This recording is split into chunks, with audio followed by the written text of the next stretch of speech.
So yeah, Chanel, you know what's amazing about this, right? Is that I don't know if you may be the first one this year that I kind of deviated. You know, I was in artist mode. We've been in artist mode this whole year, actually. You know, but yes, I of saw. course, yeah. So you had Buddha here. Yeah, so many. Yeah. You know, and but you know, of course, with having a relationship with artists, it's all about expansion. It's about growing and not getting caught up in a pigeonhole. You know, and we've both grown together, and you know, sometimes you want to tell a story. That story is, you want to get the realness behind the artist, behind the manager, behind the publicist, behind the company itself, you know? And, you know, Chanel, the lady of the hour, the lady of the day. Hi. First and foremost, right, I want to differentiate, right? First and foremost, tell me a bit about your company, how long. Well, You've been in Legion existence. has been around, I want to say 9 years. July, May? 9 years. 9 years. Yes, 9 years. Actually, let me see. Yeah, 9 years, because I know that it was the same year the stock market crashed. And no. Good way to see it, right? No, it actually, when I say things happen for a reason, because I started off in this media world on your side. I used to write for In Touch Weekly. I worked at Advertising Age, and while I was at Ad Age, which is the Bible of advertising and publishing and all that, for those who don't know, Ad Age is like what the media people read. It's a business-to-business publication. So anyways, I started off there, and I'm on that side of the media world, and stock market crashes. I get laid off, and in the middle of getting laid off of Ad Age, thankfully, this is why you're always supposed to be nice to people. My temp at Ad Age, she left to go to write at In Touch, and her editor ended up going on maternity leave and not coming back.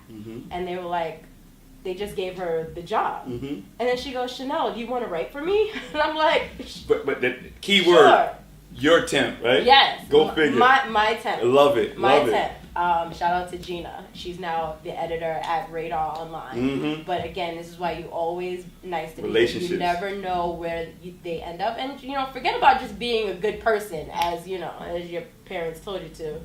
But yeah, so she's like, you want to write for me? And, you know, so between that and we got, my partner and I, Ian Freeman, we got the opportunity to do a fashion show for the NAACP. It was their centennial, and they asked us to do, to coordinate, produce their centennial fashion show for the youth and college division, because we had done some things with them while we were in college at Pace University, and it was such a good production. They were like, can we have you, you know, do something for our centennial? I'm like, sure. And again, I'm in between, you know, jobs at the time, so I'm like, okay. So I'm like, well, I don't really do PR, but I'm a writer, and writers know writers, and I know some celebrities. Like, how hard could it be? So, you know, he produces the event, and I handle the PR per se. We get a red carpet, we get some celebrities, and I get some writers. Well, I didn't just get some writers, because apparently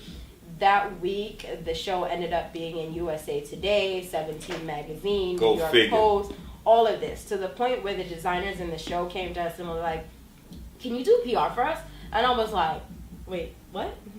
Even the DJ, shout out to DJ Zeke. That's how I first met Zeke.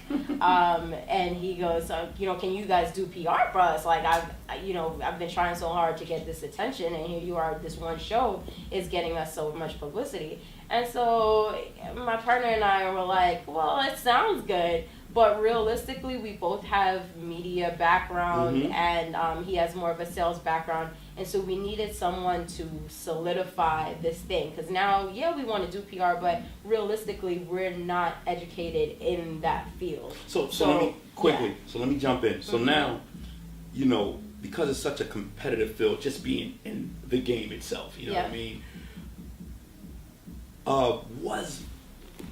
So now you establish this relationship, right? You're in those embryo stages of growing. Yep. You know, there's always, it seemed like there's always like a behind the scene type fight. You know what I mean?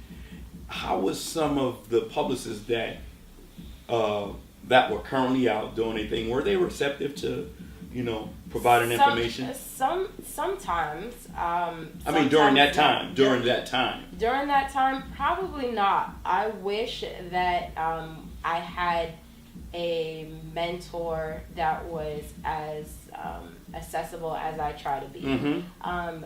What I pride myself on, and it's not to shit on other women, but at the same time, especially the older generation, I find that they're so for self, and I realize that I can't be that way. Right. I have to be true to myself, and every intern I have, every mentee, I treat them as if how I would have liked to, to be treated back then. Someone who kind of showed me the way.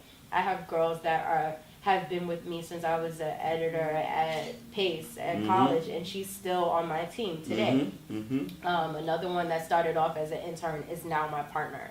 And that doesn't happen too much. I saw a meme the other day that said, what kind of, boss bitch are you if you're not putting other women on? And that's exactly true.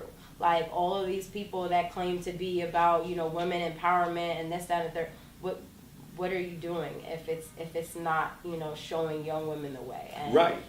And that's key. So you mm-hmm. abide by that. But now in that process, right, you're growing it. So now, remember, because now the transition from the NAACP, right? That helped sort of spark, right? Right. That saw the vision and, or put a fire in us to kind of take it seriously. Before it was just like, all right, let's get this check, and, Right. But now we saw the vision and saw the opportunity, but needed to legitimize it, because that's the key is, there's so many young publicists that get a bad name because they don't really understand the actual, like, you have to perfect your craft, know your craft, learn your craft. And I was well aware that we really didn't. Again, I was just, going, going with it. And so I needed to bring in someone, or we needed to bring in someone that was a professional in public relations. Mm-hmm. Our old partner, Sasha, she was the publicist for the Brooklyn Museum. Mm-hmm. And trust me, she's all corporate PR, and she showed us, how to legitimize our situation, and, how to structure certain things, how mm-hmm. to format certain things, and just, again, to learn the craft and perfect it. So now, and the fact of you now, because now you have this seasoned person, you know mm-hmm. what I mean, that comes on, comes aboard and sort of give you that structure. Mm-hmm. At that point, right, so maybe a year or two in, so now you look at your clients. Yep. There's a bevy of different clients, primarily artists, from different types of genres. And media personalities. And DJs. And DJs, right. Yes. Was that a lane that you wanted to, partake in? No, I definitely thought it would have been more of a focus on fashion. And it wasn't until I met a husband of mine over there on the couch that I started to be more, because, he was rapping mm-hmm, at the time, mm-hmm. and started to be around other rappers mm-hmm. and other artists. And then, one artist led to another artist and mm-hmm. so on. And then, same with one of my first clients was DJ Omanai to this mm-hmm. day. And that's, one of my best friends. Mm-hmm. If I had to put him on, the top 5, and, one of them. And because of working with O, then more DJs come. Right. And, right. And so on, because they see me doing it. I want you to work over here, and this, that, and the third. And one DJ, and same thing, shout out to DJ Drewski. He was one of the ones early. He actually used to intern with my husband mm-hmm. at Hot 97. Mm-hmm. And when you treat people the way you would treat anyone, not just because they're an intern at Hot 97. Right. They're interning for Cypher Sounds. If it wasn't for Drewski, I would have never worked with Jim Jones. Mm-hmm. I would, if it wasn't for E Styles, I would have never worked with Chinks. If it wasn't for, and these are what you would call at the time the smaller DJs. Right. Those same smaller DJs, E Styles put me on to work with Joel Ortiz, mm-hmm. and and the list goes on in there. And again, and I owe it to them, because you know, it's their word of mouth and recommendation, you know, got me those opportunities. All I had to do was deliver after that. But same I tell artists, you know, it's not my job to get you on Rap Radar. It's my job to, you know, get you to Elliott Wilson or the B-Dot, and then now you got to deliver. It's not up to me. But see, that's the key, and that's what I want to differentiate. You know what I mean? Because now, so here's the thing. You know, me being in the game, you know, the artists always get to me, man, I need this, I need that, and so on and so forth. But if I get a good, right? Because now I want to break the PR game down from the publicist game to public relations. You know how this goes. Oh, yeah. They'll ask a bevy of different questions, right? And then when they get in that situation, they call me back. But yo, he or she is supposed to, right? Mm-hmm. They supposed to get me a world star. They supposed to do this. They supposed to do that. Absolutely not. Help us understand, right? What a publicist does. Right. All right. So my number one spiel, any new artist calling me, there's a couple of things that I ask them. Mm-hmm. Number one, have you ever worked with a publicist before? Mm-hmm. And that's not to gossip. That is, I need to understand the level of understanding you have about what it is that I do. Mm-hmm. Sometimes I can tell you right away, if you said yes, you've worked with a publicist before, and I ask what happened? What was the issue? If you tell me who you work with, maybe 9 times out of 10 I can figure out if it was the artist or it was the publicist. But you know, I say that to say, because a lot of the times, you know, they're quick to throw their other publicists under the bus. And I have to say, I would stick up for my fellow publicists. Of course. If I, you know, not only knew them, but understand, okay, well, what were your expectations? One thing we like to say at Legion is you have to, we don't make the news, we publicize the news. Mm-hmm. So you can't call me 1 month and say, Chanel, what's going on? No, I need to call and ask you or, you know, or your manager what's going on. And right. I might be shooting myself in the foot here, but before you think about having a publicist, you need to think about having a manager. Not that I. Why do you think that though? Well, no, because here's what happens. Mm-hmm. It's kind of like you gotta crawl before you walk. You mm-hmm. need a training wheel, and I'm not your training wheel. I need you to come polished though. Before you come to me. This is good though. So if you don't have anything going on, there's nothing for me to publicize. Meaning, a lot of emerging artists come to us and, you know, the only thing they do have going on is their music. Their videos, their content is their news. I say this all the time. Someone like Jim Jones or Joel Ortiz or, you know, God Rest the Dead Chinks or even, you know, some of the ones that we work with now, you know, whether it be Chrisette Michelle or whoever, mm-hmm. they could not have a song out for 5 years and still have the brand power enough to keep us busy with content and with different partnership, different alignments, you know, mm-hmm. whether it's Jim, you know, partnering with a football team right. or, you know, right. or Chrisette partnering with a beauty brand or some cosmetic line or whatever. All of these things are news. Emerging artists don't have that capability yet. Some of them might. Some of them, you know, might see the vision already and already start to align themselves with an upcoming brand. You know, their mans and them got a T-shirt line or something like that. And now they're the ambassador for that thing. And that might be, you know, and of course the masses still won't care enough, but it might care enough for your local media outlet. It might, you know, if you're in Brooklyn, and, you know, a lot of the times there's a bunch of different local Brooklyn papers that you might not know about, but trust me, the community does, and you got to start somewhere, and your community is your fan. Right. So this is a great thing. So now you become this full-fledged company, right? Yes. Artists is constantly hitting you up, right? I know that there's been times where, because now I've seen it all. I've seen a lot where PR. Well, I mean, I gotta be real careful because some people, you know, they get on you for calling them a PR. What? What? Yes, because it's a pet peeve. I really don't mind it because I get it, and maybe it's because I speak rapper. Right. But yes, a publicist. Right. does PR. PR stands for public relations. Right. So I am in the business of public relations, but I am not a PR. You can't Right. be a PR. Right, right, but right. I don't take offense to it. Right. I get it. I mean, I roll my eyes, but I keep it moving. And I got, as you see, I get great publicists. So when I say, Terrell, come on, I'm like, come on, you know what I mean? Listen, I got a potential for you. So now, so you know what gets me, right? Because now there's a lot of people are running around talking about their publicists, right? Unbelievable. I'm not gonna say no name. I'll never forget one of the first times I took a client up to. This is back in the day when Maya B and Lenny S had a show. Mm-hmm. And Maya said to me, she goes, Chanel, publicists are the new video vixen. Yo. And that, you know, and at that time I used to do my daily rants on Twitter, but you know. Right. So now here's the thing. You know, I've seen some publicists, right? Mm-hmm. Well, individuals that may take on this hat for about 6 months and, you know, of course, go on to another part of their journey, you know, that they'll take on because they've established relationships, right? Mm-hmm. And they'll take it on for the dollar, not the person's career or their well-being. Have you ever gotten to a point where at times you took on the dollar and didn't believe in the project? Oh, wait. We got to back up completely because let me tell you something. I am a wife and a mother.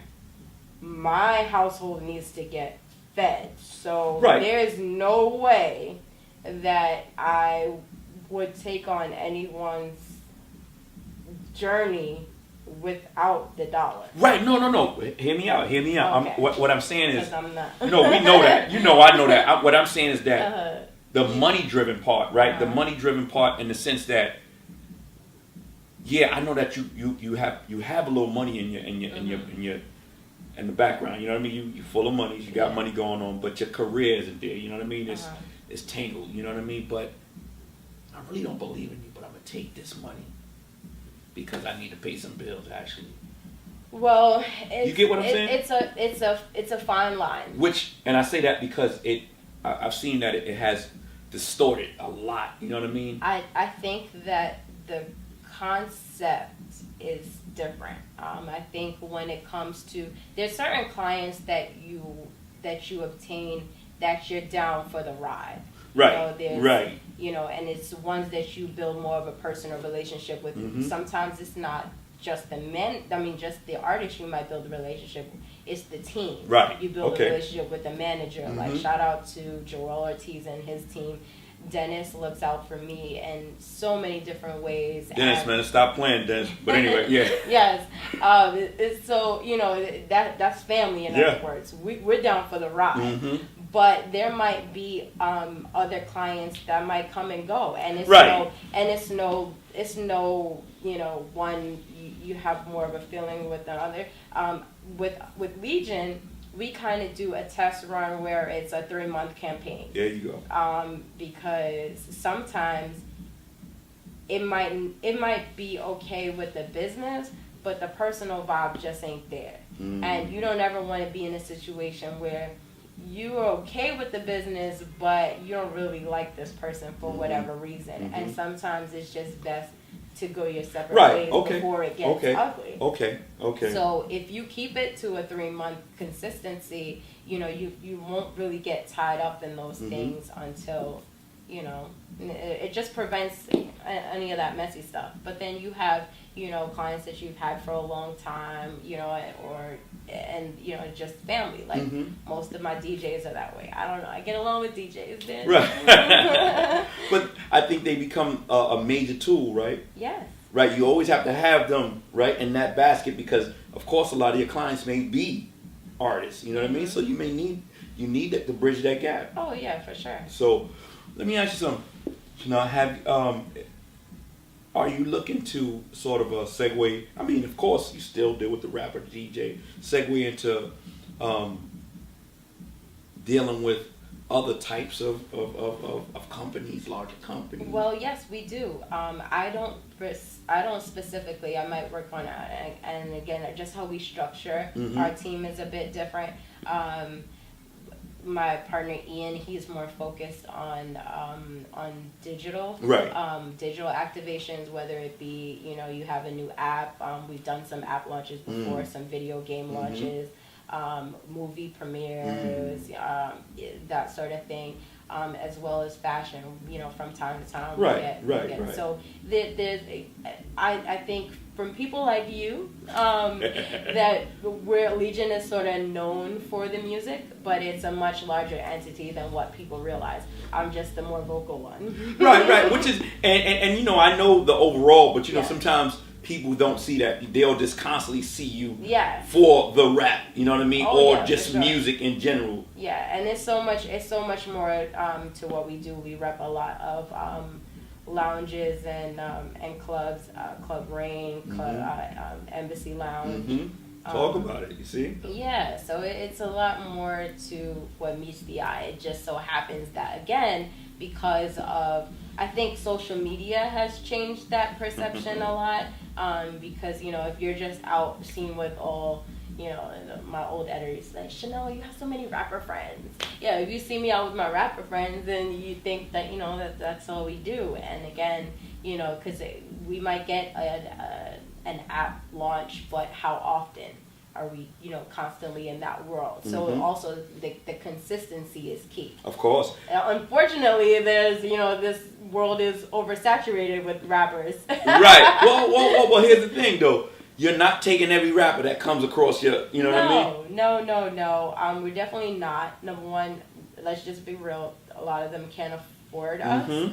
And that kind of weeds it out right away. And, you know, unfortunately, it is sort of about the money, because if you don't have the means right now to invest in your career, like I'm starting a mommy podcast, which I'll tell you guys about in a little bit, with my best friend, and you know, it's a lot of money to start this podcast. We got to do marketing materials just like an artist would do. We have to, you know, book studio time just like an artist would do, and we care enough to invest in that. So anyone that is taking their craft seriously, if you're a chef, you're gonna go out and, you know, get you a good oven or a good baking supply, whatever it is that you do. So you have to invest in your career. There you go. No matter what it is. So has there ever been a time where, as a team, y'all believed in an artist or a client, but their budget, they had something, but it wasn't really there?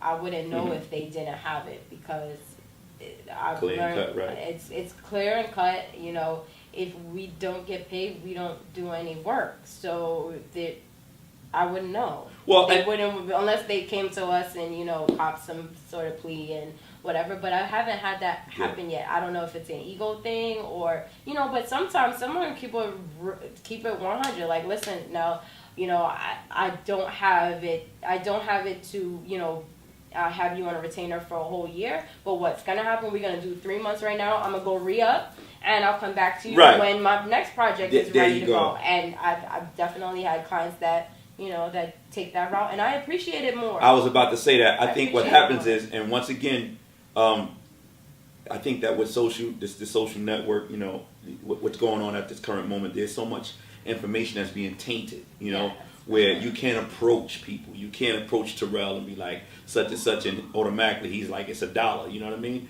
If you come honest and you're honest with it, like you said, if you say it's a 3 month, boom, boom, boom, well, we can work with that. But I'll come back. I'll eventually get back to you on the Be honest with me, and we can work. You know. Yes. But you know, the cockiness, we ain't gonna get nowhere with it. No, and sometimes those type of artists that might not be ready financially, more than likely they're not ready for me financially. I'm the cheap one compared to everything else that you have to do.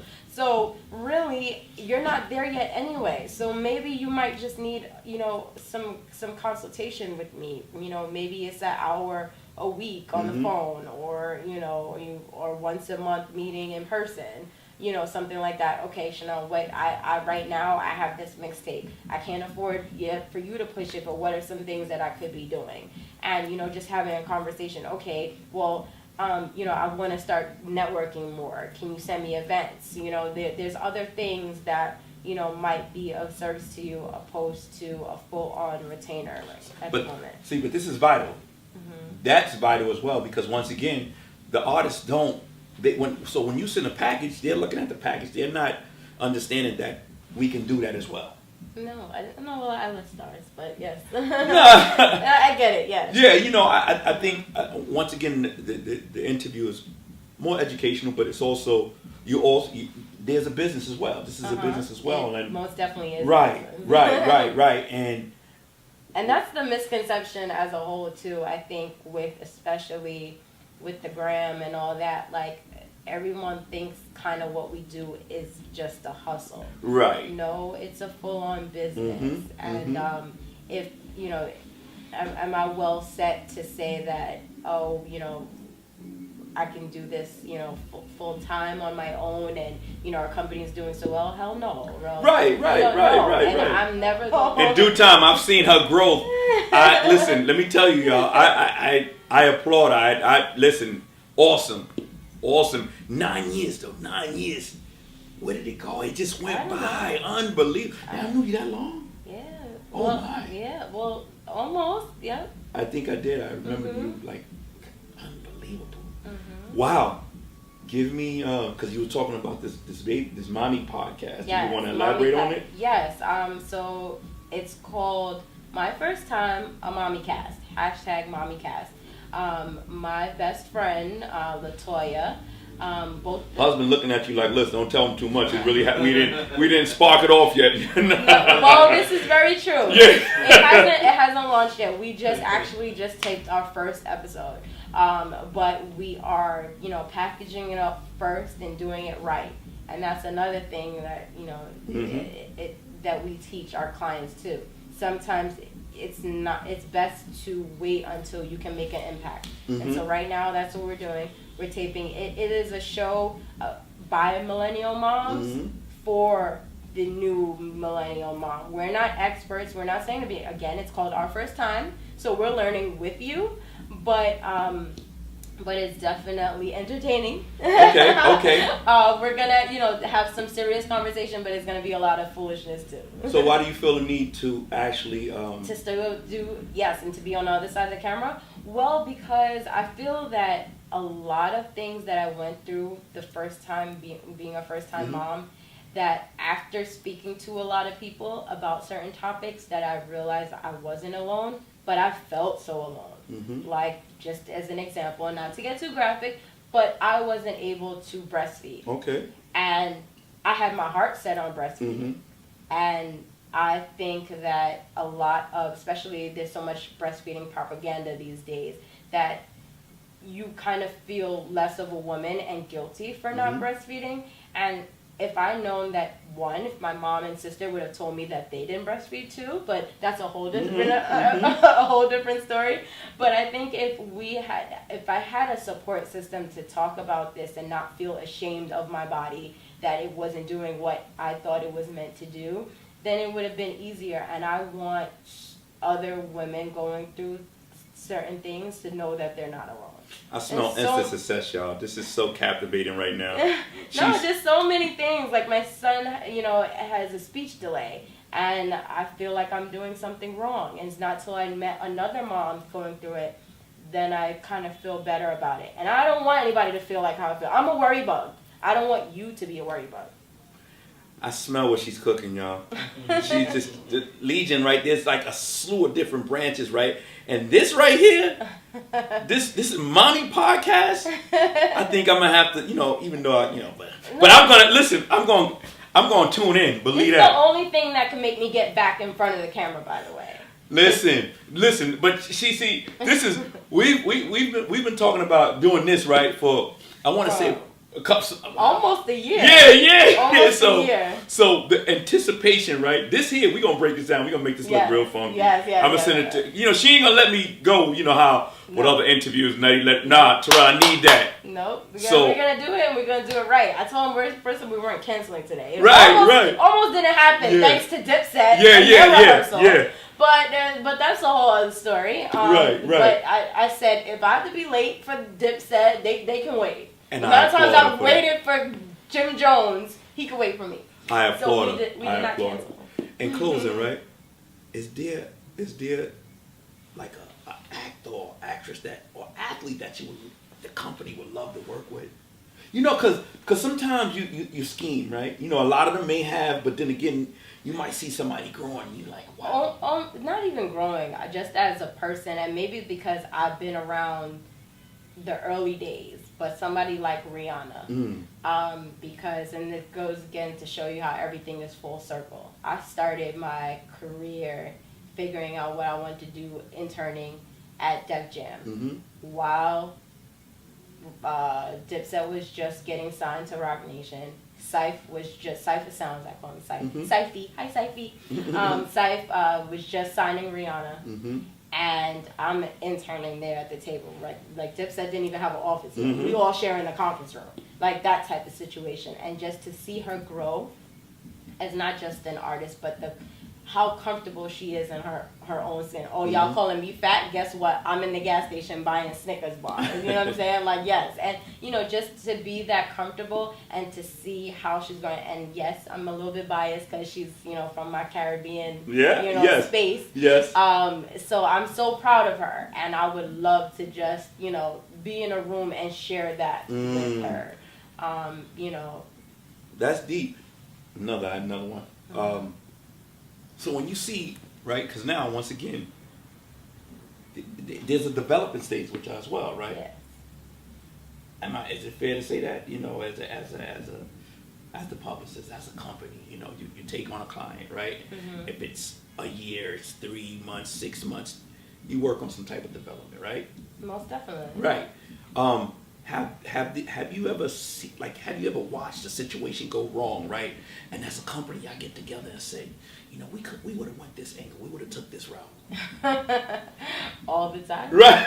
All the time. And I need to, I ask that question because sometimes I want to know that, like, damn, I wonder how Chanel would have handled that. I wonder how Dove would have. You know, and people need to know that, you know, that it's just not always about, you know, coming together, meeting wise to talk about your clients. You know what I mean? Yeah.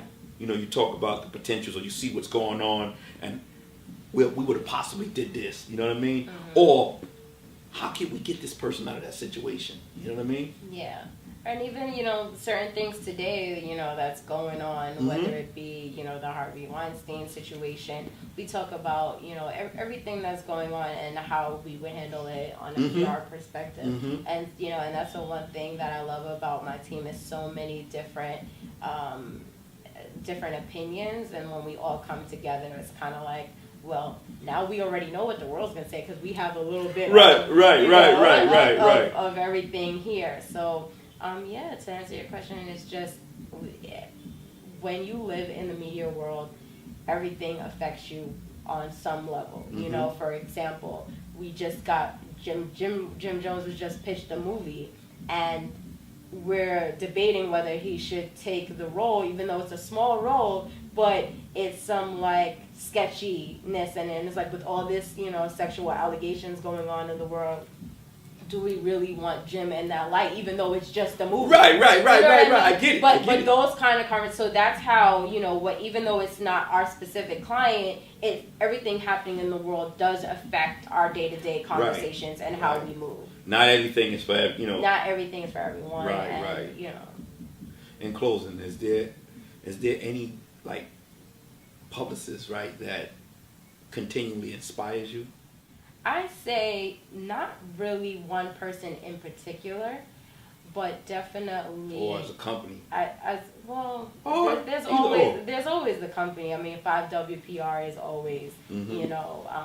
Actually, it's funny because I actually brought up 5WPR in another conversation today about how if today's generation of publicists in the music world would come together and create their own version of 5W, we would take over the industry just like they did. And I'm not sure if you know the story there, but maybe a generation or two ahead of me, early in the music, in hip hop world, they had, you know, all these publicists came together and was like, listen, you know, we're all repping all of these rappers and whatnot. Nobody there was no other PR company that understood hip hop at the time. So you think of like AHA 97, but like for publicists, you know, and education, so, y'all. Yes, so they came together and said, you know, let's make our own little conglomerate, and they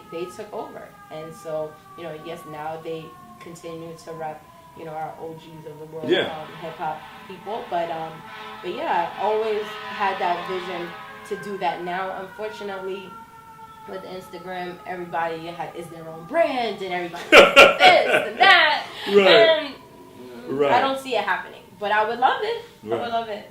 There's some of us that have the vision, but you know, it takes more than vision. It takes actual work. So. Well, some of the publicists that I've known for some years, you know, I want to say they applaud you. I mean, they, you know, if I had to make a referral, they're like, you know, I'm like, come on, yo, she's such a sweetheart. I'm telling you that. I'm telling you that. You know, I know a lot of them. Yes, I'm sure you do. Yeah, so, you know, of course, you know, once I put this out and I throw the pics up, you know, I may not get 1 million likes, but I might get those calls, those official calls. Terrell, I need to be on there. So. And maybe we can talk about, you know, I got a few of them coming. What you could do to package this up, and you can, you know, get this list on, you know, on some publication too. Oh, we're gonna talk about that. Oh yeah. Yeah. Oh, I love it. But in closing, the Legion. Hold on, where did the Legion come from? Like, cause you know it speaks volumes. Well, because Legion Media Group. The Legion came together because around the same time we started.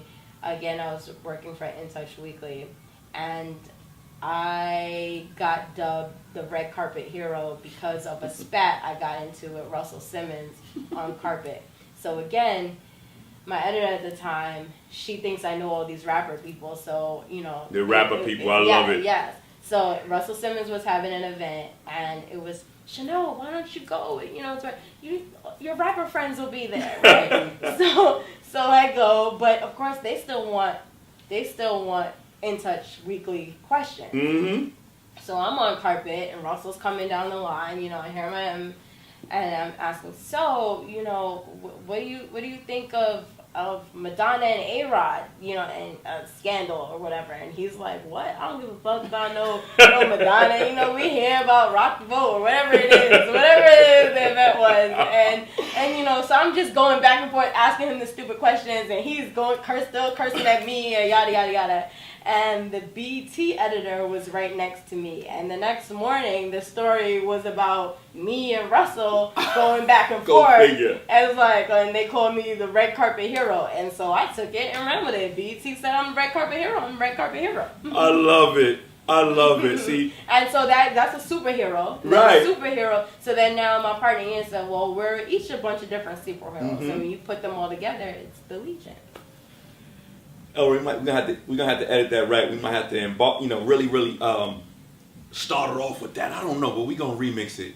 In closing, Chanel, I appreciate you. No, I appreciate you. Thank you. I know it's been a long time. No, listen. But things happen for a reason. Yeah. I think one of the great things is that we have a great relationship where we can do that. Yes. Where some people don't take it personal and be like, man, the hell, what, you know what I mean? Yeah, like, oh, she didn't come, blah, blah, blah, or no, we've been trying to do this. Like, we get it. Yeah. It's like one of those relationships where you have friendships where I cannot see my best friend from high school in maybe 5 years. But when we see each other, it's like, I was just at her house yesterday. There you have it. You know, and that's how I feel right now. There you have it. So in closing, we will get this to you ASAP because reality is that I know she's gonna, you know, do her thing. You know what I mean? So, Elra, make sure we edit this correctly because she's gonna look at the wordplay. And you know, with women, she might say, Terrell, can you really angle it correctly? You know, can you go back into the editing room and do what we do? So, no, I appreciate you. I appreciate Thank you.